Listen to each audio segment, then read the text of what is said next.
Vous écoutez Le Salon dans tes oreilles, une balado-diffusion dans laquelle des auteurs, des autrices et des personnalités discutent de leurs livres, de leur lecture et des sujets qui animent l'actualité littéraire. Les enregistrements ont été faits lors du dernier Salon du Livre de Montréal en novembre 2020. Ce contenu est aussi disponible en vidéo sur www.salondulivredemontréal.com. Bonne écoute et bonne lecture.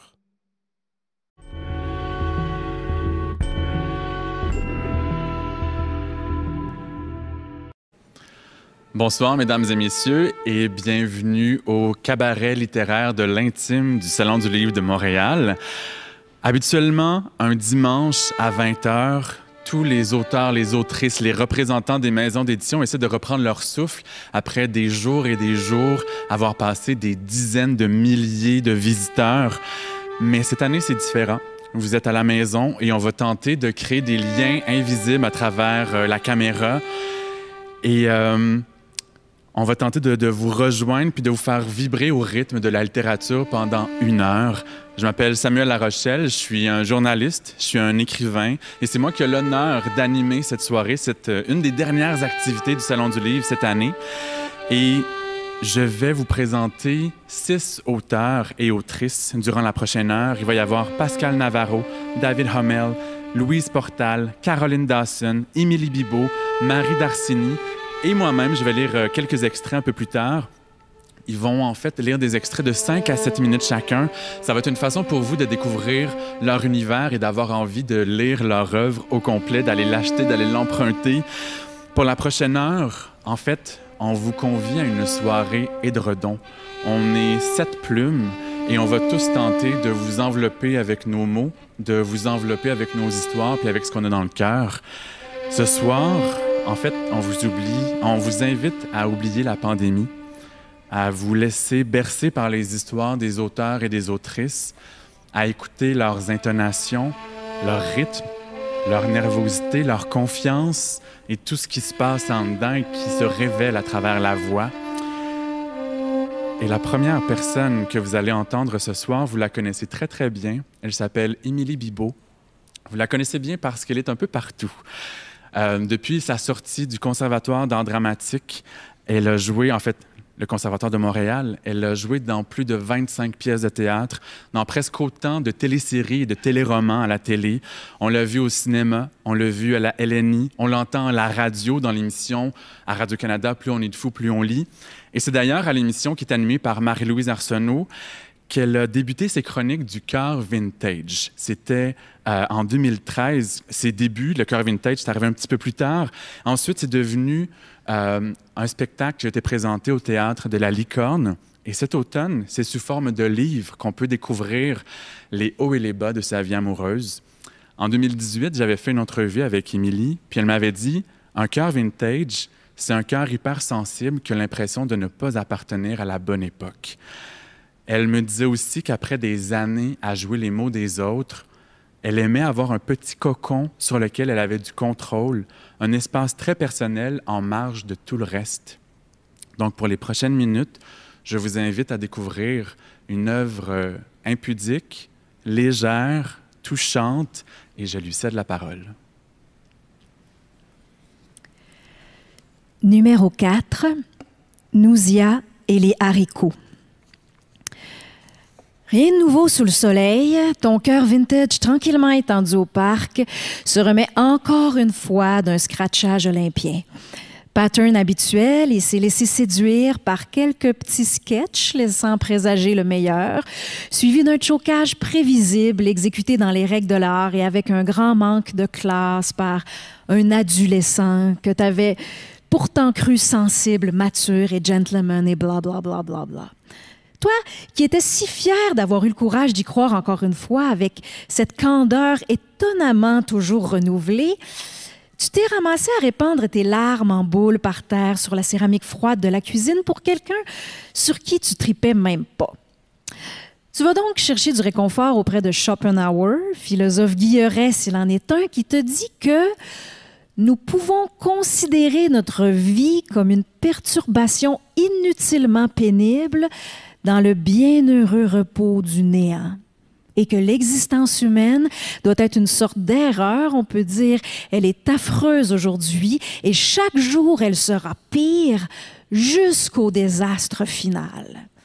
C'est ça qu'il te dit, ton lumineux ami Schopenhauer. En lisant ces mots, tu fais sursauter avec ton rire strident les canards du parc Jarry, où tu te prélasses en te prenant temporairement pour Colette et en contemplant toute cette nature autour de toi qui n'en a rien à foutre de ton désarroi. Le vent dans les feuilles ne se demande pas de quoi ton avenir sera fait, misère, et tu espères un peu qu'un calinours passe par là et t'envoie de l'amour par l'arc-en-ciel de sa bedaine? À ce moment précis, en repensant ce douloureux chocage et surtout au sentiment de marde qu'il a imprimé en toi, tu te sens exactement comme le papet dans Manon des Sources. Tu as honte devant tout le monde, même les arbres. Et surtout, tu te sens comme la Fabrice Lucchini des pauvres en constatant que tu viens d'enfiler 3 citations en moins de 2 minutes. Qu'est-ce que tu veux? On est des mammifères sentimentaux, puis on est pognés avec ça? Qu'il a dit Olivier sur Messenger hier soir devant ta douleur qui cherchait une explication. Fait que tu traînes le gros mammifère sensible et sentimental que tu es, quel affligeant combo quand même, jusqu'au marché Jean Talon. Envie en cours de route la simplicité de la vie des quelques chats que tu croises sur le trottoir. Méprise bien malgré toi des amoureux qui reviennent main dans la main avec des huîtres et des asperges pour le souper du soir. Jalouse le bébé de 8 mois qui n'a pas son trimestre de taxes à faire, lui. Puis finalement, vit un moment d'émotion en arrivant devant le kiosque des haricots. C'est pas mal la dernière chose à laquelle tu t'attendais aujourd'hui d'ailleurs, qu'un légume te bouleverse. Comme quoi les grands émois viennent pas toujours de là où on aurait voulu qu'ils viennent. Un simple regard posé sur une barquette de haricots donne lieu à un surprenant moment presque un peu proustien qui te ramène directement en enfance avec grand-maman Nouzia. Elle qui passait certains de ses après-midi d'été sous la chaleur accablante d'un mois de juillet à Grenoble, à équeuter tranquillement les haricots. Très concentrée, elle s'affairait à la tâche en écoutant « Laisse-moi t'aimer » de Mike Brandt, en sirotant un panaché grenadine. C'est dans ce curieux mais fascinant mélange de cultures que se déployait sa solitude de certains jours. Et tu sais pas trop pourquoi, mais ton cœur d'adulte se serre à ce moment-là en repensant à ça. En repensant aussi à sa peau chaude qui sentait la farine, ses yeux diminués qui faisaient semblant de bien voir et son amour infini. T'étais trop petite à l'époque pour saisir toute la poésie du moment, comprendre toute sa solitude de femme, d'immigrante, de maman, comprendre le mur d'une langue étrangère, te demander si, comme une Albertine de Tremblay, elle est en train d'écouter le moteur des choses dans son silence, comprendre qu'on est là à essayer de faire nos vies du mieux qu'on peut avec les petites affaires qu'on a et que probablement ce moment-là était son moment de paix à elle. Elle qui chantait des chansons italiennes qui disent que si t'as rien dans la vie, ben tant mieux parce que t'as rien avec quoi t'en faire. Tu comprends pas trop pourquoi, mais ça t'a gonflé d'espoir, un genre d'espoir simple. L'espoir qui attend rien, mais qui renonce jamais, comme dirait l'autre. Tu dis que c'est ça qu'elle devait faire, Nouzia, en secret. Attendre rien, mais espérer tout. Dans le calme de son petit jardin, un après-midi d'été, juste au cas où. Et avoir du courage tout le temps pour aller jusqu'au bout.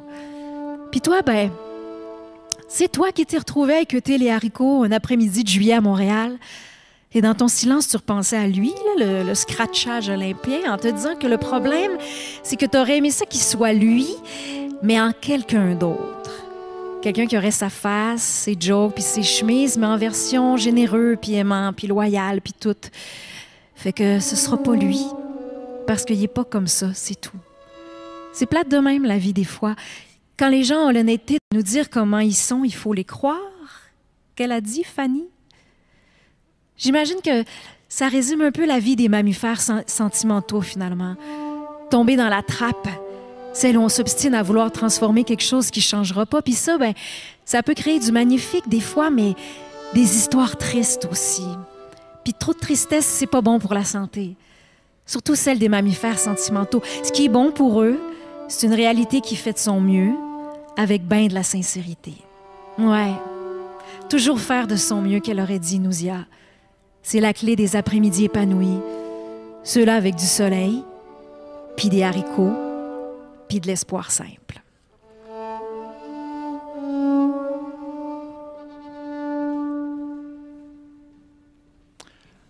Merci beaucoup, Émilie. Moi, je sais pas pour vous, mais je me sens déjà un peu mieux qu'il y a quelques minutes. Et je veux préciser qu'en plus de vous envelopper des mots des auteurs et des autrices, on va vous envelopper de musique, celle de Guido Del Fabbro qui va jouer du violon en improvisant selon les tonalités émotives de chacune des plumes qui va défiler ce soir. Maintenant, je vais vous parler de La menthe et le cumin. C'est le titre du 6e livre de Pascal Navarro et probablement celui qui expose le plus celle qui a l'habitude de poser des questions comme journaliste et de prendre position en écrivant des essais sur des sujets de société. Par exemple, elle l'a publié Pour en finir avec la modestie féminine. Les femmes en politique changent-elles le monde? Femmes et pouvoir, les changements nécessaires, un plaidoyer pour la parité. Mais cet automne, elle revient à l'avant-plan littéraire avec un livre dans lequel elle raconte ses souvenirs de famille à travers des plats qui sont extrêmement significatifs pour elle. Ses parents sont nés au Maroc. Ils ont des origines espagnoles et italiennes. Elle est née en France, mais elle vit au Québec. Donc, il y a beaucoup à raconter, je pense, du côté des souvenirs culinaires.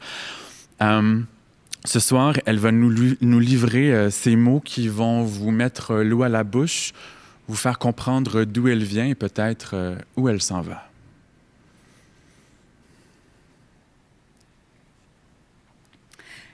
La salade cuite. Souvent, nos réjouissances duraient toute la fin de semaine. C'était les week-ends que mes parents préparaient la salade cuite, car il fallait du temps pour griller les poivrons, les laisser refroidir, puis les peler et les couper en lamelles. Ils cuisinaient ce plat surtout quand l'automne se pointait, puisque c'est en septembre que les poivrons sont les plus nombreux, les plus beaux et les plus savoureux. Quand j'étais petite, on appelait ce plat une salade juive, ce qui m'intriguait vivement. Pourquoi n'existait-il pas de salade catholique ou bouddhiste? Je n'ai jamais posé la question directement, seulement essayé d'imposer plutôt chez nous l'appellation salade cuite de poivrons, et ça a bien marché. Si les parents de mes parents n'ont jamais eu de problème avec la salade juive, les miens ont vite compris que ce nom pouvait représenter, à mes yeux du moins, une source de malaise. Quand je me suis mise à chercher l'origine de ce nom, j'ai trouvé aussi des appellations où on mettait ensemble juive pieds noirs. Et là, j'ai commencé à entrevoir la complexité de nos origines et à me poser beaucoup de questions. Pour bien comprendre comment les Espagnols nés au Maroc, mais dont certains des parents étaient aussi italiens, ont appris la cuisine, il faut laisser de côté tout fantasme de tradition pure ou autre chimère de ligne directe. Les origines de la plupart des plats que je vous présente ici sont espagnols. Mais je n'ai jamais mangé chez nous de paella valencienne, ni de tartines tomatées frottées à l'ail, des spécialités purement espagnoles. Cette salade de poivrons grillés mélangée à des tomates en morceaux et cuite dans l'huile d'olive, l'ail et le cumin me rappelle tout ce mélange d'origines impossible à démêler. Mais pourquoi faudrait-il démêler? C'est ce que me répondait mon père quand je lui posais des questions. Il avait raison. Cette salade est bonne mélangée, bien meilleure avec tous ses goûts chamarrés.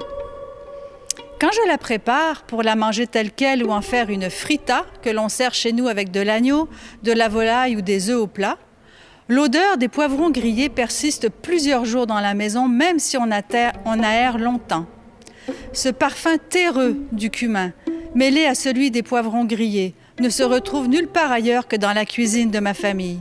Je respire ses arômes et j'entre de plein pied dans son histoire, devenue la mienne.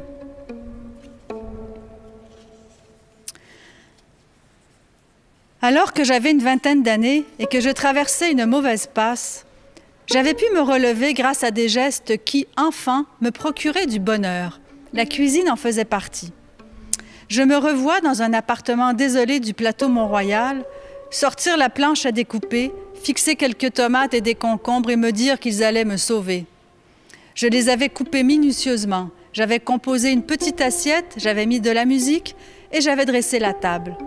Je créais ainsi un petit moment pour moi, serein, qui me ferait du bien. Ce simple souvenir, c'est le kilomètre premier d'une démarche que j'entreprenais. Me faire à manger était ce qui comptait le plus à ce moment-là. Et c'est à cet instant précis que j'ai commencé à m'intéresser à la cuisine de ma famille et à essayer de comprendre pourquoi elle était si importante pour moi. Que cachait-elle de si précieux? J'ai passé mon enfance à justifier mon accent français, mon nom espagnol, les aliments étranges que nous mettions sur la table, à mettre au clair des origines que moi-même je ne comprenais pas tout à fait. C'est traumatisant quand on est petit, qu'on vient de changer de pays et que nos parents essaient de survivre. J'ai trouvé cela difficile, même si je suis consciente que ça allait bien davantage quand on quitte un pays en guerre ou que l'on fuit l'esclavage. Ce n'est que maintenant que je saisis que la mémoire familiale transporte un trésor. Je ne connaîtrai peut-être jamais le pays d'origine de mes parents, mais ce qu'ils m'ont transmis, c'est un pays en soi. Celui de la vie familiale, ces petites bulles entre parents et enfants, ces relations chaotiques et affectueuses, généreuses de maladresse et d'amour. Toutes les discussions autour de la table avec mes parents et ma famille immédiate et élargie, toute cette cuisine qui s'est transmise m'ont aidé à surmonter le sentiment d'avoir été coupée de quelque chose et enfin à trouver mes propres racines. Car bien que je porte en moi les souvenirs de mes parents, c'est au milieu des érables et des bouleaux que je me sens vraiment chez moi. C'est là ma maison. En somme, la vie de famille a été mon pays et mes racines, mon refuge. Les appartements et maisons que nous avons habités existent encore au fond de moi. Leur décor, leur chaleur, leur rire, les anecdotes de famille, toutes banales soient-elles, sont autant de fibres dont sont faits les enfants. Tout ce que je raconte dans ce livre, c'est ce qui ne meurt pas.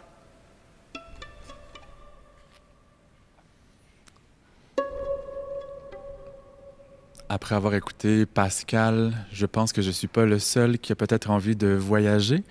Mais comme ce n'est pas possible, peut-être qu'on aura envie d'aller manger chez Pascal Navarro, éventuellement. Pour l'instant, on va aller du côté de David Hummel. Il est journaliste, il est romancier, il est traducteur. Vous avez pu le lire dans The Globe and Mail, dans La Presse, dans The Gazette. Il a traduit plusieurs grands noms de la littérature comme Dany Laferrière, Christine Brouillette, Robert Lalonde, Martine Desjardins, Louis Caron. En 1995, il a gagné un prix littéraire du gouverneur général et 25 ans plus tard, il a pondu une œuvre dans un style très, très intime qui n'a aucune commune mesure avec ce à quoi on est habitué de sa plume. Dans le livre « Le vide sous mes pas », il raconte un accident qui a tout fait basculer. Il remercie la vie, il réapprend à marcher, il écrit avec un souffle différent et il vous invite à ressentir tout ce qui se passe à l'intérieur. Merci Samuel. Bonsoir. Justement, on est en fin d'hiver 1971. Je retourne à Paris après un long séjour dans un hôpital militaire américain dans le sud de l'Espagne. Petite ironie du sort, j'étais allé en Europe justement pour éviter la guerre au Vietnam. Ah, il y a des accidents. Le 10 boulevard de Strasbourg, dans le 10e arrondissement de Paris. C'était l'adresse de l'appartement que je m'étais engagé à louer et à occuper après Noël en compagnie d'un ancien camarade de classe du nom de Chris, un autre American in Paris. J'en savais très peu à son sujet, hormis le fait qu'il aimait les comédies musicales de Broadway, ce qui, à mes yeux, le rendait un peu excentrique. Par l'intermédiaire de mon ami Philippe, tandis que je me trouvais à l'hôpital de Rota, je pus envoyer un mot à Chris et je reçus en réponse une lettre de sa part dans laquelle il me disait qu'il me réservait la place à condition que je promette de lui verser le montant accumulé du loyer quand, sous peu, je serai de retour. Il demeura patient, même quand le sous peu se révéla beaucoup plus tardif que nous l'avions l'un comme l'autre imaginé. Après mon ascension traumatisante du marchepied du wagon de train sur le quai de Jerez de la Frontera, j'avais perdu toute confiance. Je me laissais transporter, éreinter, dans le train qui se dirigea vers le nord, vers Madrid. Je n'avais pas la moindre idée de la façon dont j'allais appréhender la prochaine étape. Mais chaque défi rencontrés dans ce voyage de 2 jours en chemin de fer jusqu'à Paris, me préparer pour l'épreuve suivante. Mon odyssée madrilène de la gare d'Atocha à la gare de Chamartín m'a appris comment affronter les tunnels du métro parisien, remplis d'usagers et pressés, à l'impolitesse notoire. En matière d'infirmité, j'ai commencé à prendre le coup de main. Il s'agissait de comprendre sur quelle mobilité je pouvais compter, m'en servir et en tirer parti. Je ne ratais pas une occasion d'honorer les tibias de quelques-uns de ces Parisiens suffisants, de quelques coups de béquille bien placés. Ils n'osaient pas répliquer, et chaque bleu infligé me rendait plus fort. Les tunnels que j'empruntais pour me rendre de la gare ferroviaire jusqu'à la station de métro Strasbourg-Saint-Denis me servirent d'entraînement pour l'escalier de 6 étages qui conduisait à mon appartement Montsardais. Il n'y avait pas d'ascenseur, pas plus que d'interphone qui aurait permis de savoir si quiconque était là à m'attendre. Et je n'avais pas la clé. La seule façon de savoir si Chris était à la maison était de monter mon assuré. Je suais à grosses gouttes pendant cette ascension. Chaque marche représentait une victoire, une épreuve, une leçon de confiance en soi, la redéfinition de la douleur.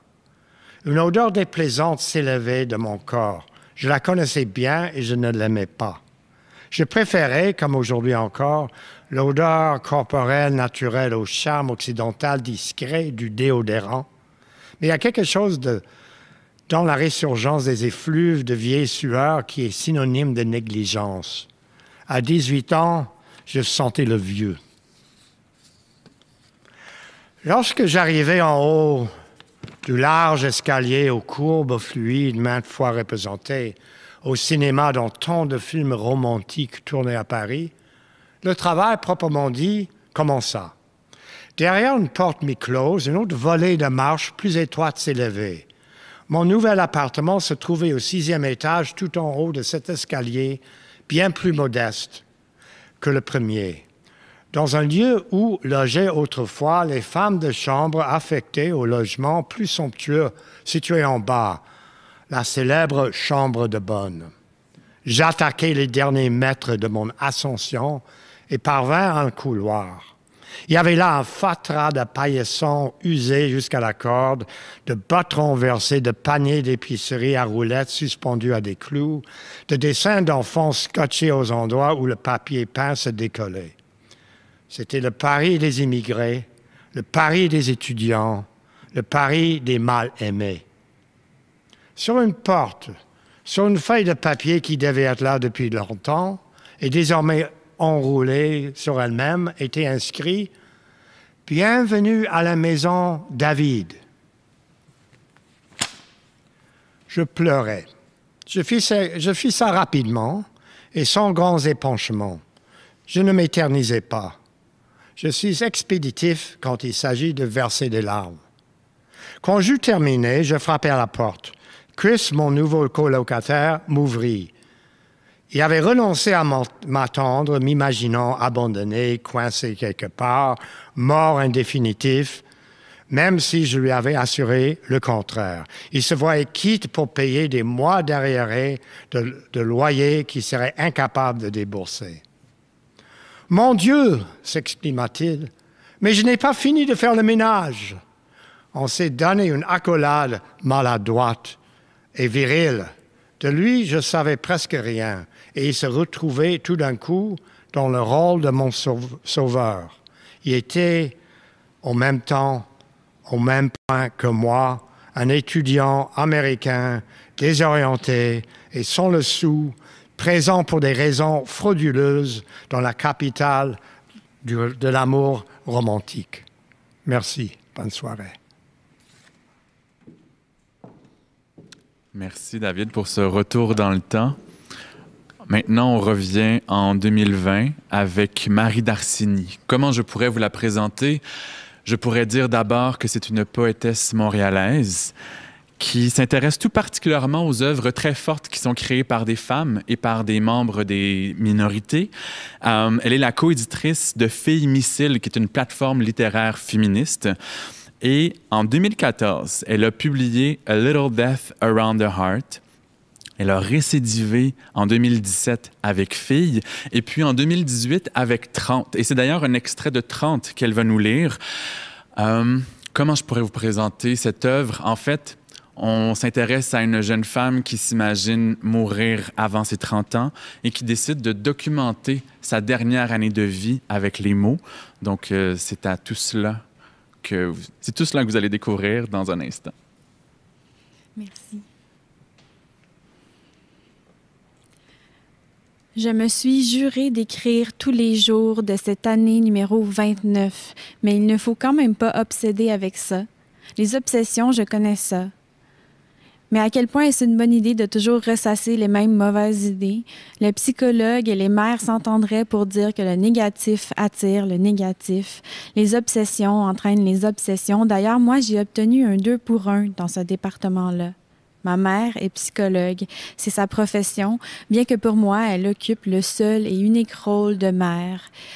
Ce n'est pas comme dans l'épisode de Radio Enfer où la mère psychologue de Camille lui demande « Camille, as-tu besoin qu'on en parle? » Quand Camille a de la difficulté à ouvrir le pot de beurre d'arachide. Non, ce n'est pas comme ça. Moi, je ne suis pas comme ça et ma mère, elle n'est pas comme ça non plus. Je suis certaine que ma mère serait d'accord pour dire que c'est une mauvaise idée de se faire du mauvais sang. Le problème, c'est que l'expression « mauvais sang » est ma préférée. Je m'imagine avoir du poison dans les veines. La seule façon de le purifier serait de me saigner à vif. Mais bon, le problème est que ça me tuerait par la même occasion. Je dois donc vivre avec ce sang-là, mauvais. Les psychologues et les mères s'entendraient pour dire que de penser qu'on est une mauvaise personne est un signe de faible estime de soi, que de penser que quelque chose de mauvais va arriver est un symptôme d'anxiété.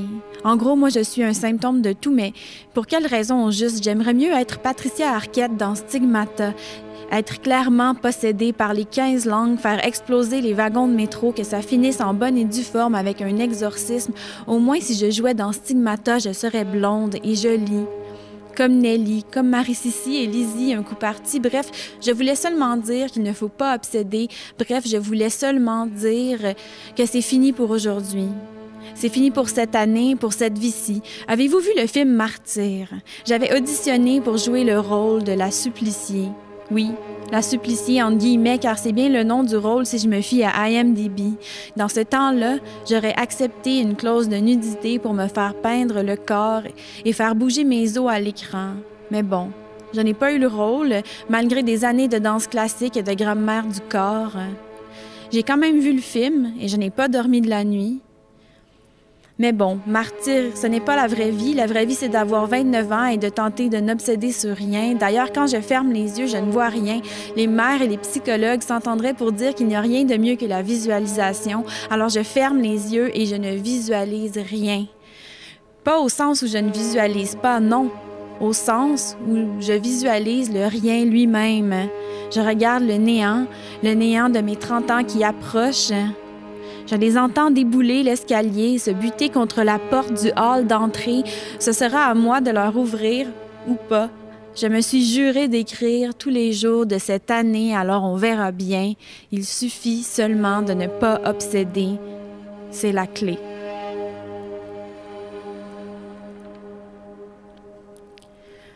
Même s'il est évident que je romance ma dépression, cela ne veut pas dire pour autant que je désire me retrouver dans un épisode d'Intervention.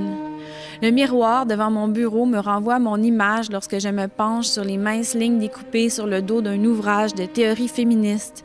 J'entr'ouvre la fenêtre par laquelle je souffle la fumée de ma cigarette qui pend de façon négligée du bord de mes lèvres. J'aime me complaire dans mes vices. À vrai dire, j'exécute même une petite danse à chaque fois que je me lève de ma chaise après avoir consommé.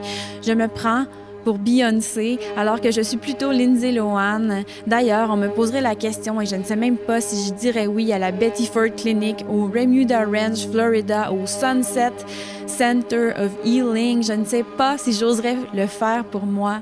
Pour qui au juste est-ce que je prendrais la décision d'aller mieux? Pourtant, il ne faut pas croire que je n'ai jamais fait d'effort dans ce sens-là. Au contraire, ma vie entière est une thérapie, une longue analyse où je dissèque les causes de mon mal, sans jamais vraiment arriver à mettre le doigt sur la plaie, cette plaie béante dont l'emplacement change à tous les jours. Mon corps entier est à vif, sans vêtements, sans peau, sans carapace, sans armure, sans rien, pour me protéger de la vie qui m'attaque de tous bords et de tous côtés. Moi entière, je suis une plaie. I am the wound, j'en suis consciente. Je trimballe mon grand malheur comme Félix Leclerc trimballe son petit bonheur. Mon grand malheur et moi sommes inséparables, des siamois qui vous fixent à travers la vitrine de l'animalerie.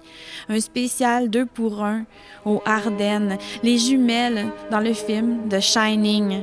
Oui, mon malheur et moi sommes ensemble pour toujours, une union toxique qu'il est impossible de défaire. Même si vous vous assoyez dans ma cuisine en me suppliant d'agir, même si vous m'implorez de me prendre en main ou toute autre expression qui pour moi ne veut rien dire. Même si vous me taraudez avec votre pensée magique et vos bonnes intentions, même si vous tentez de me convaincre avec vos livres de self-help et vos vidéos YouTube de méditation guidée alors que je sais très bien que c'est peine perdue. La peine, je connais ça. S'il y a bien une chose dont je suis certaine, c'est que ma peine est là pour rester. Mon malheur ne veut pas s'en aller. How do we talk about these wounds without glamorizing them? Dit Leslie Jamison. Là est la question, et même s'il est évident que je romance ma douleur, cela ne veut pas dire pour autant que je suis prête à faire une apparition au Maury Show. Non. En termes d'aide, au plus, ce que je ferai, ce sera de m'ouvrir à vous sur papier, comme une coupure, une incision, mettant au grand jour mon vide existentiel. Vous vous pencherez sur la table d'opération en disant, comme on disait à Elizabeth Wurzel, « She was so full of promises ». Mais la seule promesse que je vous fais, c'est celle de m'étendre un jour, bientôt, je le sens. Je vais m'effacer dans le néant de mes 30 ans. Il s'agit seulement d'attendre le bon moment, quelques mois, quelques jours, quelques minutes, lentement mais sûrement, inexorablement. Je ne sais pas si c'est parce qu'on partage les mêmes références culturelles ou tout simplement parce que c'est magnifiquement bien écrit, mais j'ai envie de lire au complet ce petit livre. Maintenant, je veux vous parler des salons du livre. Ça peut être un exercice d'humilité assez particulier pour bien des artistes qui côtoient des vedettes avec de longues files devant elles. Mais parfois, c'est aussi l'occasion de voir des plumes très, très établies, comme Louise Portal, qui viennent nous voir avec des étoiles dans les yeux pour nous saluer, qui viennent nous mettre une main dans le dos juste pour nous dire que ça va bien aller, qu'elle est là. Louise Portal, bien sûr, c'est l'actrice que tout le monde connaît, qui a fait beaucoup de cinéma, par exemple, Les Invasions barbares, Le déclin de l'Empire américain. Paul à Québec, elle a aussi joué dans des téléséries comme Tabou, Fortier, Nos étés, Trop, et je pourrais en nommer tellement d'autres. Mais Louise Portal, c'est aussi une écrivaine qui a publié une quinzaine de romans et de récits très, très personnels, que ce soit Pauline et moi, Le journal de ma vie, Seules ces femmes que j'aime, Cas pour un art. Et à chaque fois, c'est écrit avec délicatesse et des émotions qui sont très, très palpables. Cet automne, elle a publié Un été et 3 grâces, dans lequel elle se remémore au tout début l'été de 1975 qu'elle a vécu avec ses amies Christiane Pasquier et Marie-Lou Dion. Mais le livre en entier, c'est de 25 ans à 70 ans de ces 3 femmes-là qui réfléchissent à leur amitié, à leur coup de foudre, à leur rupture, à leurs épreuves. Et je vous le dis tout de suite, c'est très difficile de rester indifférent à Louise Portal qui nous livre ces mots. Je porte au cou le rêve fou d'une guerrière sanguinaire.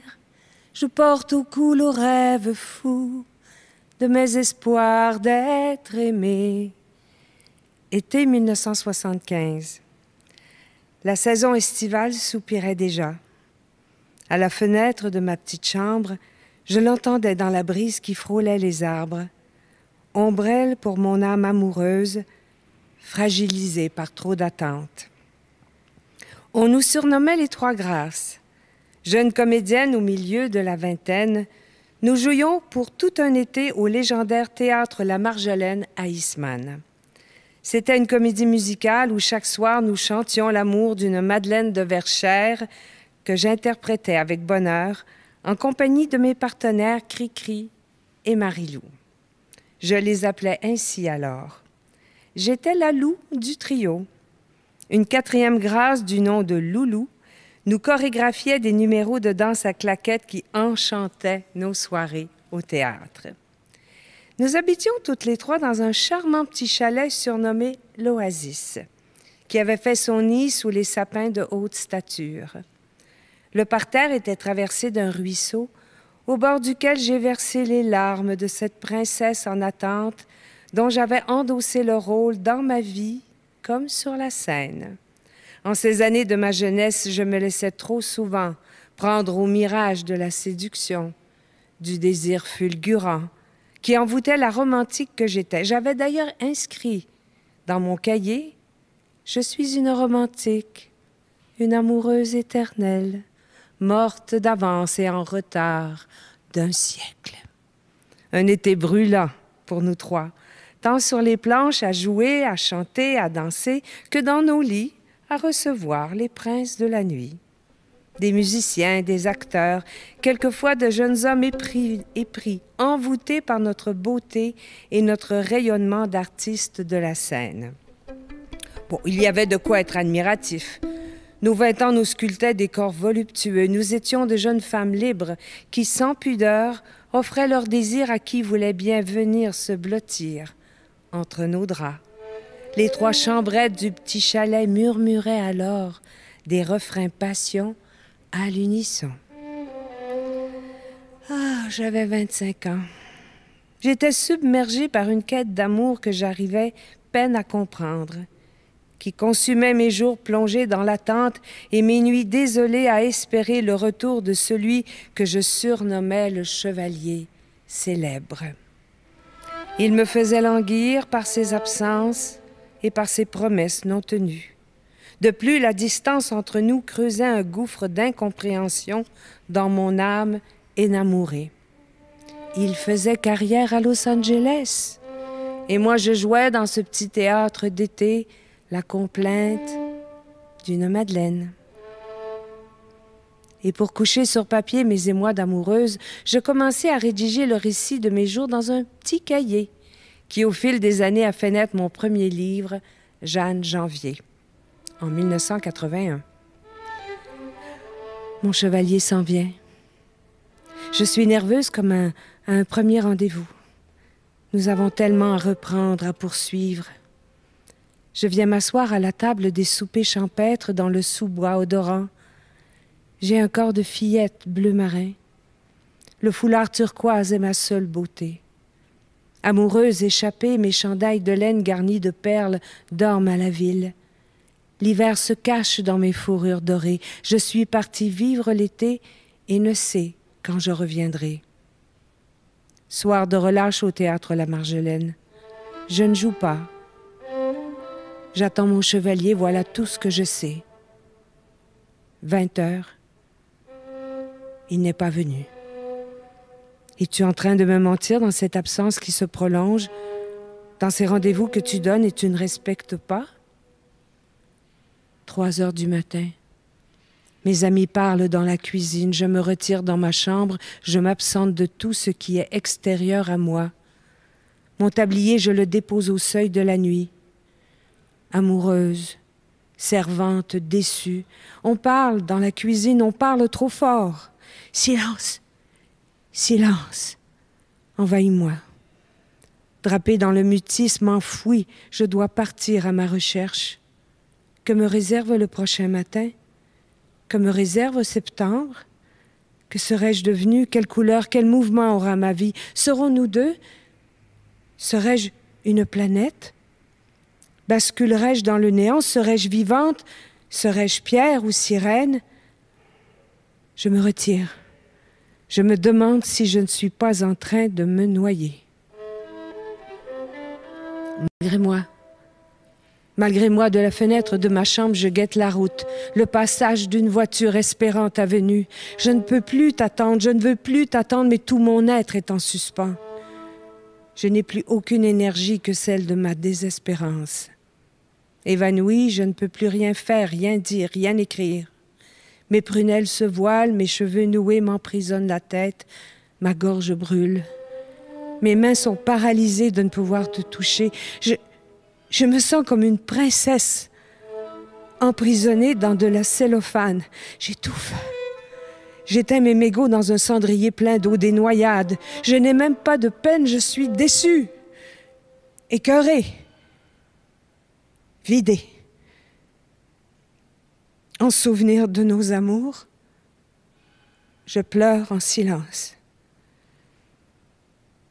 Je fus un papillon au cœur du mois de mai, qui devint femme entre vos bras, et je reprends à présent mon envol transparent. Vous n'avez pu tenir parole, chevalier, mais je suis grande aujourd'hui, et j'ai de moins en moins peur de la vie.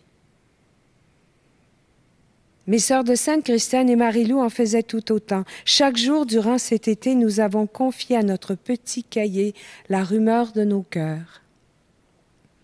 Et si je reprends la plume aujourd'hui, quelques 40 ans plus tard, afin de remonter le fil du temps, c'est pour poser un regard bienveillant sur ces années de jeunesse qui ont forgé ma nature d'amoureuse, sculpté mon corps dans la passion, ennobli mon aptitude au bonheur et raffermi ma confiance en un destin qui me faisait signe.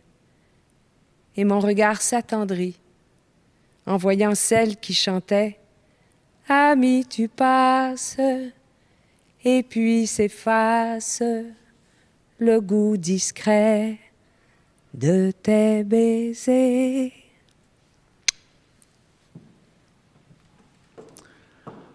C'est pas facile de passer après un monument comme Louise Portal et c'est pour ça que je n'ai pas imposé ce défi à mes collègues. Je me le suis imposé à moi-même. Donc, c'est le moment un peu étrange de la soirée où je vais me présenter moi-même. Pour ceux qui ne me connaissent pas, je suis un journaliste indépendant dans plusieurs publications comme La Presse, Les Débrouillards pour les enfants, le magazine Fugue pour la communauté LGBTQ ou le magazine Caribou. J'ai publié des romans à partir de 2013, donc ça fait 7-8 ans que je suis dans la grande famille littéraire. J'ai commencé avec des romans pour adultes qui s'appellent « À cause des garçons » et « Parce que tout me ramène à toi », avant de transiter vers la littérature pour ados avec la trilogie Lily, l'apprentie parfaite, l'apprentie amoureuse et l'apprentie adulte. Ce temps-ci, j'écris des biographies pour des personnalités, des nouvelles dans des recueils. Je travaille sur une série télé. Mais j'ai aussi, comme vous avez pu le constater, eu envie de m'envoyer dans une autre direction littéraire, d'écrire des textes un peu poétiques, puis un peu pas poétiques du tout, donc des textes hybrides. Et ils vont être publiés dans un recueil ce printemps, chez Stanké. Et je vais faire une petite transition vers le micro officiel des auteurs, sous les notes de Guido Del Fabbro.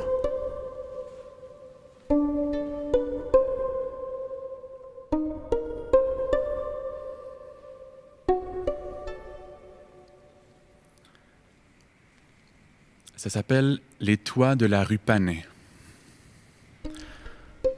On se réveillait la nuit pour être nous.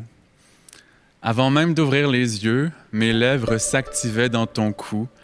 Tes fesses confirmaient la fermeté de mon engagement pendant que nos mains se réunissaient en prière.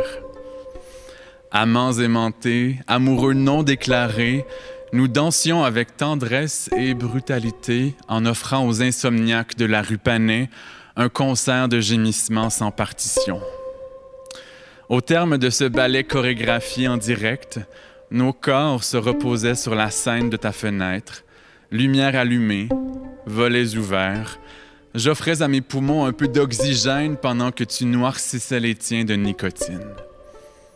Une clope à la main, ton cellulaire dans l'autre, tu as fait jouer le nouveau Patrick Watson, remplaçant le silence avec sa mélancolie et teintant à jamais notre histoire de sa musique. D'ordinaire si loquace, toujours prêt à poser une question, à te faire rire et à refaire le monde, je ne disais pas un mot, me contentant de coller ma joue contre ton flanc et de sentir tes doigts jouer dans mes cheveux. Autour de nous, la rue dormait. Les gens normaux faisaient le plein d'énergie à l'aube de la prochaine journée, alors que nous ne pensions qu'à cet instant, pris entre la langueur, les restes d'extase et la douleur de fermer nos yeux sur ce moment qui n'appartenait qu'à nous. Les 2 prochains textes s'appellent « Hier soir » et « Amour hallucinatoire ». Hier soir, j'ai appris la mort d'un garçon. J'ai regardé autour de moi à la recherche d'un signe, d'explication, d'une marche à suivre. Mon cerveau chuchotait « T'as pas le droit d'avoir de la peine. T'es pas le père, t'es pas la mère, t'es pas la meilleure amie, t'es même plus l'amoureux. » À minuit 12, j'ai enfourché mon vélo dans les rues calmes de Montréal, dévalant les pentes entre Rosemont et Hochelaga à une vitesse folle, comme si on m'avait détaché de la réalité, comme si j'étais pas prêt à la ressentir. Je suis rentré sans faire d'accident, le cœur déjà trop blessé pour donner de l'attention à mon corps. J'ai mis le pied chez moi, dans mon condo, celui que j'avais acheté en juin 2015, pendant les premières semaines de notre histoire. En quelques pas, j'ai tout revu. L'escalier en colimaçon où on s'assoyait pendant que tu fumais tes cigarettes, l'énorme cicatrice sur mon genou après qu'on ait tenté de soulever un réfrigérateur par-dessus le balcon, les meubles de mon bureau que tu avais organisés tout seul lorsque je suis tombé malade. À cet instant, le vernis s'est fissuré, les larmes sont montées. J'ai repensé au premier baiser que nous avions échangé. J'ai revu ta main qui cherchait la mienne sur la rue, simplement parce que tu en avais envie. Parce que c'est tout. J'ai revu ta rue, ton appartement, ta chambre, nos corps levés l'un contre l'autre, enveloppés dans une chanson de Patrick Watson. J'ai posé ma tête sur l'oreiller et je l'ai fait rejouer, en me disant que j'avais le droit, moi aussi, d'avoir de la peine.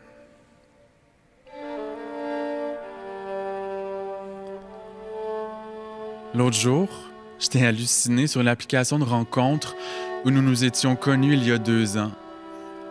Il avait tes lèvres, ta barbe, ton petit air arrogant. J'ai voulu lui parler, prévoir une rencontre, faire les choses autrement, ne pas attendre plus d'1 seconde pour l'embrasser, ne pas voir son désamour de lui comme une catastrophe naturelle, ne pas abdiquer, ne pas le quitter, ne pas attendre 1 an pour le revoir, ne pas apprendre son suicide un soir de juin, ne pas pleurer chaque fois, chaque jour pendant des mois, ne pas avoir mal au cœur en passant devant chez lui, ne pas imaginer que j'avais quelque chose à voir avec sa mort, ne pas renier que j'aurais pu avoir quelque chose à voir avec sa vie, ne pas réaliser trop tard qu'il était le seul homme qui m'avait réellement choisi.